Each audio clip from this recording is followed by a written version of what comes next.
వరంగల్ పశ్చిమ నియోజకవర్గంలో సవాళ్ల పర్వం కొనసాగుతుంది. మాజీ ఎమ్మెల్యే, ప్రస్తుత ఎమ్మెల్యే ఒకరికొకరు సవాల్ విసుకుంటున్నారు. ఈరోజు వినయ్ భాస్కర్ మాజీ ఎమ్మెల్యే గన్మెన్ లేకుండా వస్తే బస్టాండ్కి రాగలిగితే నీ చరిత్ర ఏందో తెలుస్తుంది, అక్కడికి ఉన్నటువంటి చిరు వ్యాపారులు నీ మీద ఎలా ఎదురు తిరుగుతారని చేసినటువంటి సవాల్ను స్వీకరించినటువంటి ఎమ్మెల్యే, ప్రస్తుత ఎమ్మెల్యే నాయన్ రాజేందర్ రెడ్డి నేరుగా బస్టాండ్కి వచ్చాడు. ప్రస్తుతం బస్టాండ్కి వచ్చి చిరు వ్యాపారుల దగ్గర ఆయన కొద్దిసేపు నిలబడ్డటువంటి పరిస్థితి కనిపిస్తుంది. అసలు ఇది సవాల్గా ఎందుకు తీసుకున్నారు, ఇక్కడ దానికి వచ్చి బస్టాండ్ దగ్గర చిరు వ్యాపారుల దగ్గరకు వచ్చి సింగిల్గా గన్మెన్ లేకుండా వచ్చి ఏ సందేశం ఇవ్వాలనుకుంటున్నారు అనేది నాయన్ రాజేందర్ రెడ్డి మనతో ఉన్నారు, ఆయనతో మాట్లాడదాం. సార్ చెప్పండి, ఇది సవాల్గా తీసుకున్నారా చిరు వ్యాపారుల దగ్గరికి గన్మెన్ లేకుండా ఏకాఏకిన ఇక్కడికి వచ్చి అసలు ఏం చేయాలనుకున్నారు, ఎందుకు ఇక్కడ ఉన్నారు? ఇక్కడికి వస్తున్నా చరిత్ర ఏందో తెలుస్తుంది అన్నారు కదా, మరి నా చరిత్ర కూడా నేను తెలుసుకోవాలి కదా, నాది మంచిగున్నా చెడుగున్నా అనేది తెలుసుకోవాలి కదా అని చెప్పి నేను ఇక్కడ గన్మెన్ లేకుండా నా మనసు లేకుండా వచ్చిన. వ్యాపారులతో అందరితో ప్రేమగా మంచిగా మాట్లాడినాం.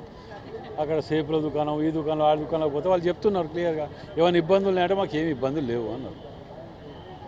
ఏమైనా ఇబ్బంది ఉంటే నువ్వు లేవా అన్న అంటున్నారు. ఇంతకంటే ఏం కావాలి ఇంకా నాకు అంటే? వీళ్ళు 4 గోడల మధ్యలో కూర్చొని వైట్ కాలర్ బ్రోకర్లు, వైట్ కాలర్ డెకైట్స్ అంటారు వీళ్ళని, ఈ బ్యాచ్ని పేద ప్రజలను వాళ్ళ పేర్లు చెప్పుకొని, కులాల పేర్లు చెప్పుకొని, ఈ పేర్లు చెప్పుకొని బతకటం, తెలంగాణ సెంటిమెంట్ని పెట్టుకొని ఒక్కొక్కడు 1000 కోట్లు సంపాదించి ఆ కబ్జా పెట్టిన ఆఫీస్లో కూర్చొని ఇష్టం వచ్చినట్టు మాట్లాడుతుంటే నాదేందో, నా చరిత్ర ఏందో మనకి చూపియాలి, నాదేందో నాకు కూడా తెలవాలి, నాదేందో ఇక్కడ అభిప్రాయం ఏమైనా వేడా ఉంటే వాళ్ళకు చెప్పాలి, కన్విన్స్ చేసుకోవాలని ఇక్కడికి వచ్చిన.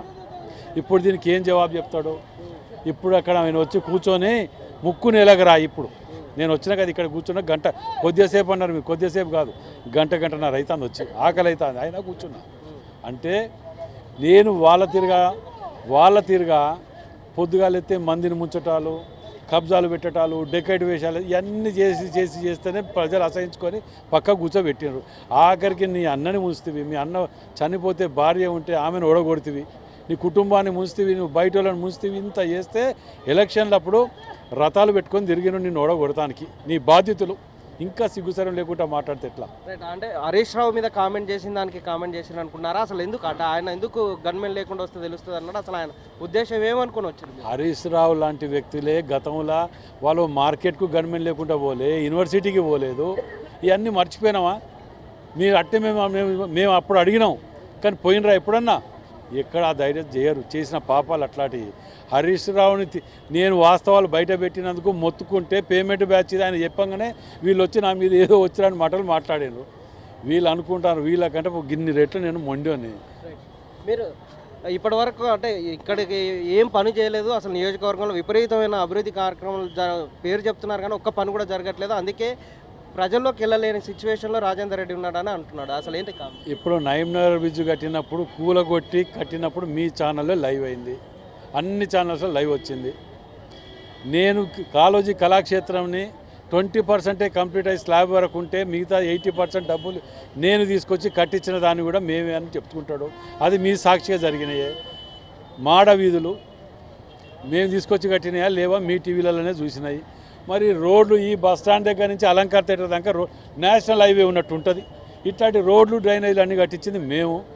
మీరు ఇప్పుడు 10 ఏళ్ళల్లో డబుల్ బెడ్రూమ్లు కట్టి ఇయ్యలేని దద్దమ్మలు మీరు. మేము తీసుకుపోయి మేము ఇచ్చినాం. ఇలా అట్టడుగు వర్గాలకు పేద వర్గాలకే కదా ఇవి ఇచ్చేటి. వాటిని 10 ఏళ్ళు ఎందుకు ఆపినావో నువ్వు చెప్పు, నువ్వు నీ బతికేందో తెలుస్తుంది.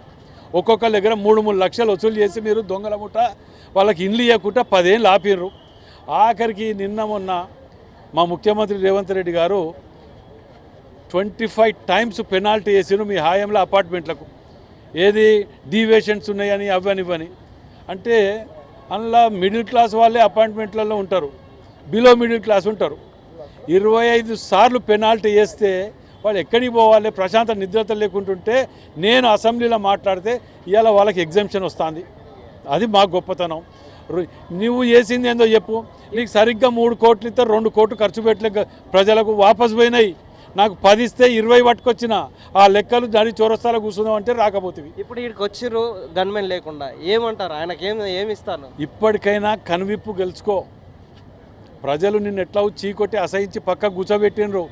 2 ఏళ్ళైనా ఇవాళ నేను ధైర్యంగా ప్రజలలోకి వచ్చి నేను తిరుగుతున్నా అంటే నేను చేసిన అభివృద్ధి మీద నాకున్న నమ్మకంతో వచ్చిన. నీ నమ్మకంగా మీరు ఎప్పుడైనా తిరిగిండ్రా చేసిండ్రా? ఇది నాకున్నటువంటి ప్రజల్లో ఉన్నటువంటి నా నమ్మకం ఇది. దీనికి సంబంధించినటువంటి ప్రజల్లో ఉన్నటువంటి నమ్మకంతో ఇక్కడ దానికి వచ్చాను. మీరు సవాల్ చేశారు కదా, ఆ సవాల్ని ఒకసారి బేరుజువు చేసుకోండి.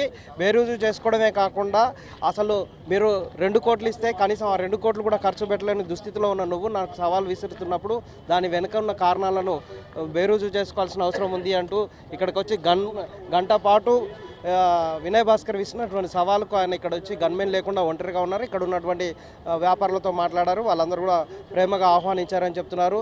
నేను చేస్తున్నటువంటి అభివృద్ధి పనులే నన్ను ఇక్కడికి తీసుకొస్తున్నాయి, ఒంటరిగా ఎక్కడికైనా తిరగగలుగుతాం, మీరు తిరగండి దమ్ముంటే అని మరొక సవాల్ విసిరారు. రాజీవ్ తరుణ్ కుమార్ అంటే వరంగల్.